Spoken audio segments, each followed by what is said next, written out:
不過其實講真，我到而家我都唔係完全明白無厘頭究竟係咩意思，所以真係唔好問我。嗱，呢個問你係最清楚啊，詹生。你有你。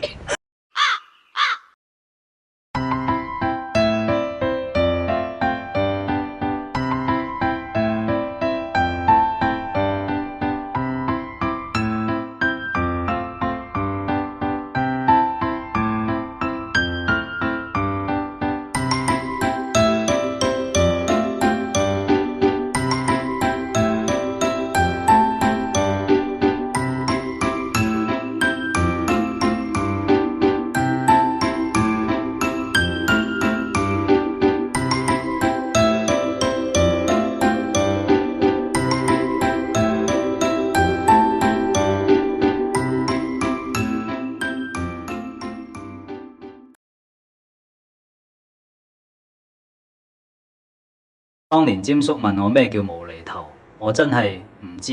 30幾年後，我經歷咗好多，先至知道原來無厘頭原本有4個字，原句叫無厘頭膠，中文同日文都有膠字。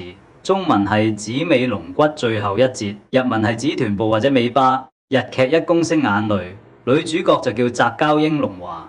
日本動漫妖精之膠，香港就譯作妖精的尾巴。又如《西遊記》中嘅赤膠馬猴就係指屎忽紅色嘅馬騮。以前啲老人家成日話人冇厘正經或冇厘搭霎，由此可見冇厘乜冇厘物係慣用嘅口頭禪。無厘頭膠原意係指頭尾不分，冇頭冇尾，唔知做乜咁解。後來因為膠字同粗口同音，最後被刪去膠字，變成無厘頭至今。所以講到無厘頭，好多人都唔知佢嘅來龍去脈，一啲都唔出奇。星仔，你係得嘅，詹叔永遠支持你。多謝晒，詹叔，我哋都永遠懷念你。以上影像及聲音係由 AI 生成，如有雷同，實屬巧合。如果喜歡呢條片，請訂閱、按讚同埋分享，多謝。